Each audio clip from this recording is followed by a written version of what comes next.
రాష్ట్ర రాజకీయాలకు వద్దాం. అంటే కాంగ్రెస్ పార్టీ మీ ఎయిమ్ 2019లో మళ్ళీ తిరిగి అధికారంలోకి రావటం. ఇప్పుడు నేషనల్ లెవెల్లో చూసినా కూడా, రాష్ట్రంలో చూసినా కూడా కాంగ్రెస్ పార్టీ పరిస్థితి చాలా దయనీయంగా ఉంది. మొన్న ఇటీవలగా జరిగినటువంటి కొన్ని రాష్ట్రాల ఎన్నికలు చూసాం మనం. తమిళనాడు కానివ్వండి, కేరళ కానివ్వండి, వెస్ట్ బెంగాల్ కానివ్వండి. జాతీయ స్థాయిలో కూడా సోనియా గాంధీ గారికి అనారోగ్య పరిస్థితులు, తర్వాత రాహుల్ గాంధీ గారు ఒక రిలక్టెంట్ పొలిటీషియన్గా, అంటే కాసేపు రాజకీయాల మీద కాసేపు ఆయన విదేశాలు వెళ్ళటం, ఇవన్నీ కూడా కొంత విమర్శలు వస్తున్నాయి, విత్ ఇన్ ది పార్టీ విమర్శలు వస్తున్నాయి. అంటే కాంగ్రెస్ ఇంకొక పక్కన ఏంటంటే జాతీయ పార్టీల శకం ముగిసిపోయింది, ప్రాంతీయ పార్టీలది హవా అనేటువంటిది రాజకీయ ప్రముఖులు, రాజకీయ విశ్లేషకులు, తర్వాత మనం చూస్తున్న సమయంలో కూడా. తర్వాత కాంగ్రెస్ పార్టీ భవిష్యత్తు ఏ విధంగా ఉంటుంది? ఇప్పుడు అధికారంలో ఉన్నటువంటి కర్ణాటకలో అనేక సమస్యలు కనబడుతున్నాయి. ఇప్పుడు కాంగ్రెస్ పార్టీని ఏ విధంగా రివైవ్ చేయగలరు? రివైవ్ చేయడానికి అవకాశం ఉందా? అసలు ఎవరు నాయకత్వం? జాతీయ స్థాయిలో నాయకత్వం లేదు, రాష్ట్ర స్థాయిలో కూడా నాయకత్వం లేదు. ఇటువంటి పరిస్థితుల్లో కాంగ్రెస్ పార్టీ భవిష్యత్తు పట్ల చాలామందికి అనుమానాలు ఉన్నాయి. మీ హయాంలో, అంటే అధికారంలో ఉన్న హయాంలోనే కేంద్ర మంత్రులుగా పనిచేసిన వాళ్ళు, రాష్ట్ర మంత్రులుగా పనిచేసిన వాళ్ళు చాలామంది వెళ్ళిపోయారు. ప్రస్తుతం ఉన్నవాళ్ళు కూడా మాకేంటి అన్నట్టుగా, అసలు ఉన్నారా లేరా అన్నట్టుగా తయారైంది.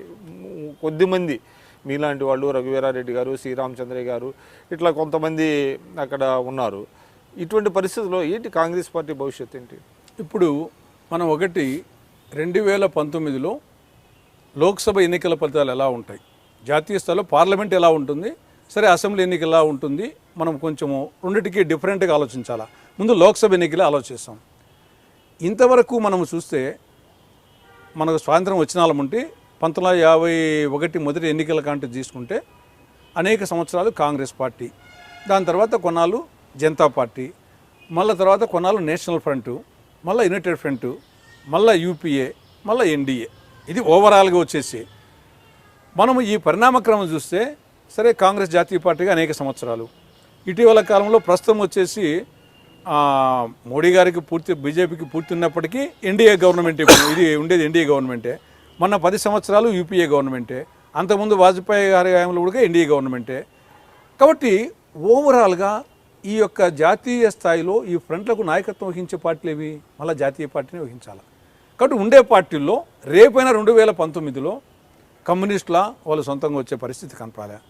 కాబట్టి బీజేపీ నేతృత్వంలో ఎన్డీఏ రావడమా, కాంగ్రెస్ నేతృత్వంలో యూపీఏ రావడమా, ఈ రెండే రేపు వచ్చేసి శిబిరాలే ఉంటాయంటారు జనరల్గా. వచ్చేసి థర్డ్ ఫ్రంట్ వచ్చే అవకాశం లేదా? థర్డ్ ఫ్రంట్ వచ్చేసి మనము యునైటెడ్ ఫ్రంట్ ఫెయిల్యూర్ చూసాం. యునైటెడ్ ఫ్రంట్, థర్డ్ ఫ్రంట్ అనే దానికి అంతంత మనకు అవకాశం ఉండేది. జనతా పార్టీ వచ్చేసి అప్పుడు అది నేషనల్ పార్టీగానే వచ్చింది. జనతా దళ్ కూడా వచ్చేసేది నేషనల్ పార్టీకి వచ్చి మళ్ళీ నేషనల్ ఫ్రంట్గా జనతాదళ ఆధ్వర్యంలో అప్పుడు కూడా నేషనల్ ఫ్రంట్ అయినప్పటికీ ప్రధానంగా జనతాదళే లీడ్ తీసుకుని. కాబట్టి యునైటెడ్ ఫ్రంట్ ఒక్కటే కొంచెం వచ్చేసి దేవగౌడ ఉన్నప్పుడు, తర్వాత గుజరాత్ ఉన్నప్పుడు అది ఒకటే కొంత ఫ్రంట్ అంటే చెప్పాల్సిన ఫ్రంటే, ఆ ఫ్రంట్ ఫెయిల్ అయిపోయింది తెలుసు. మిగతా అన్ని సందర్భాల్లో కేంద్రంలో సంకీర్ణ ప్రభుత్వాలకు కూడా నాయకత్వం వహించింది జాతీయ పార్టీలే ఫ్రమ్ ద బిగినింగ్. కాబట్టి ఇప్పుడు కూడా రేపు కూడా ఏదో బీజేపీ నేతృత్వంలోని ఎన్డీఏనా, కాంగ్రెస్ నేతృత్వంలో యూపీఏనా డెఫినెట్గా సంకీర్ణ ప్రభుత్వాలే వస్తాయి. మీరు చెప్పిన 2019లో డెఫినెట్గా సంకీర్ణ ప్రభుత్వమే. కాబట్టి ఇప్పుడుండే పరిస్థితుల్లో సరే యూపీఏ గురించి ముందు వస్తాం, ముందు ఎన్డీఏ, యూపీఏ తర్వాత వస్తాం. ఎన్డీఏ మొన్న 2014 సార్వత్రిక పరిస్థితి ఇప్పటికీ అటు బీజేపీ స్టేచర్ కానీ నరేంద్ర మోడీ గారి ఇండివిజువల్ గ్రాఫ్ కానీ గణనీయంగా తగ్గడం జరిగింది. ఉత్తరప్రదేశ్లో 80 సీట్లకు 73 సొంతంగా బీజేపీ, 2 మిత్రపక్షాలకు, అంటే 80కి 75 సీట్లు గెలిచిన నేపథ్యం వచ్చేసి అందువలన 282 సీట్లు సింపుల్ మేయర్తో కొంచెం ఒక 10 సీట్ల ఎక్కువతో గెలవడం జరిగింది. అటువంటి పరిస్థితి అంటే మన మోడీ ఇమేజ్ ఏ స్థాయిలో ఉందో, గుజరాత్ స్వీప్, రాజస్థాను స్వీప్, ఉత్తరప్రదేశ్ పరిస్థితి పెద్ద రాష్ట్రాలని స్వీప్ చేసిన నేపథ్యంలో వచ్చింది. కానీ ఇటీవల గుజరాత్ మోడల్ వచ్చేసి ఆయన గుజరాత్లో బ్రహ్మాండంగా చేసిన గుజరాత్ మోడలే మనం చూస్తున్నాం వచ్చేసి తలకిందులవుతుంది.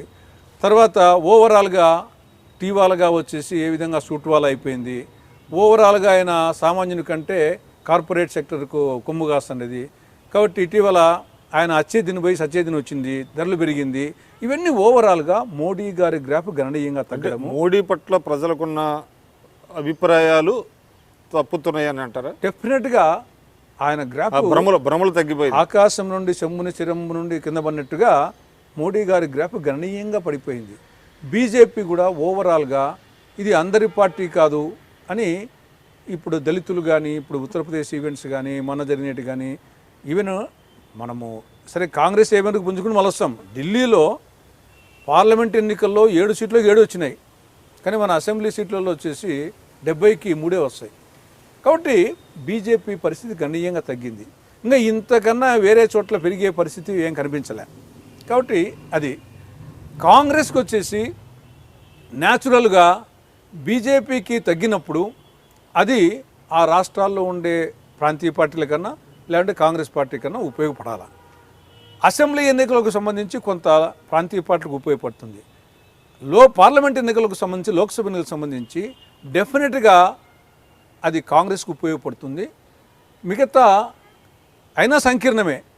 కమ్యూనిస్టులు వచ్చేసి బిట్వీన్ కాంగ్రెస్ అండ్ బీజేపీ ఫ్రంట్ను కానీ ఆ పార్టీ కానీ సెలెక్ట్ చేసుకోవాలనుకున్నప్పుడు డెఫినెట్గా వచ్చేసి కాంగ్రెస్ వైపు మొగ్గు చూపుతారు. కాంగ్రెస్ ఫ్రంట్కి అవసరం వచ్చినప్పుడు బీజేపీకా కాంగ్రెస్కా ఎవరికి అంటే ఆఫ్టర్ ఎలక్షన్ చెప్పాను, ఆఫ్టర్ ఎలక్షన్స్ అయినా కానీ ఎవరికి మెజార్టీ రాని పక్షంలో కమ్యూనిస్టులు కీలక పాత్ర పోషించాల్సిన పరిస్థితి వచ్చినప్పుడు ఈ రెండింటి మధ్య డెఫినెట్గా వచ్చేసి యూపీఏకి ఇస్తారు.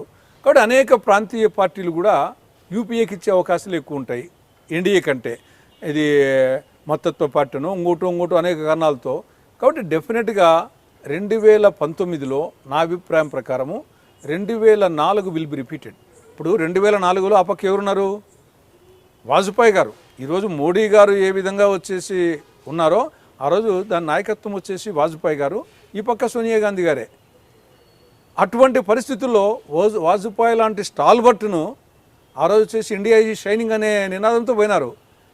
కానీ సోనియా గాంధీ గారి నాయకత్వంలో, వాజ్పేయి గారి నాయకత్వం పార్టీని ఓడించి 2004లో రావడం జరిగింది. 2009లో కూడా కంటిన్యూ చేయడం జరిగింది. కానీ అటువంటి పరిస్థితులు నేషనల్ లెవెల్లో ఉన్నాయంటారు. అంటే మీరు అనేది ఏంటంటే ఆ రోజు కూడా ఎన్డీఏ వైఫల్యాలు మాకు అంటే యూపీఏ గెలుపుకు దోహదం చేస్తాయంటున్నారు తప్ప యూపీఏలో ఉండేటువంటి స్వతహాగా బలాన్ని పుంజుకునేటువంటి పరిస్థితులు ఎక్కడ కనపడుతున్నాయి? రెండు ఉంటాయి. ఇప్పుడు న్యాచురల్గా ఎప్పుడు వచ్చేసి ఆ పక్క వైఫల్యాలు ఉంటాయో ఈ పక్క మన పాజిటివ్ పాయింట్స్ ఉంటాయి, మన యొక్క పొలిటికల్ ప్రత్యర్థి యొక్క నెగిటివ్ పాయింట్స్ మనకు యాడ్ అవుతాయి, రెండు ఉంటాయి.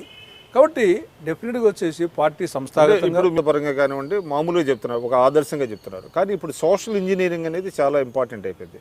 అంటే ప్రతి పార్టీ కూడా సోషల్ ఇంజనీరింగ్ అనే దాని మీద ఈవెన్ బీజేపీ వాళ్ళు కూడా దృష్టి పెడుతున్నారు. గతంలో మన బీఎస్పీ అధినేత మాయావతి గారు కానివ్వండి, వీళ్ళందరూ కూడా సోషల్ ఇంజనీరింగ్ వాళ్ళు వచ్చారు. అటువంటిది ఆంధ్రప్రదేశ్లో అటువంటి ఆలోచనలు లేవా హైకమాండ్కి? ఇప్పుడు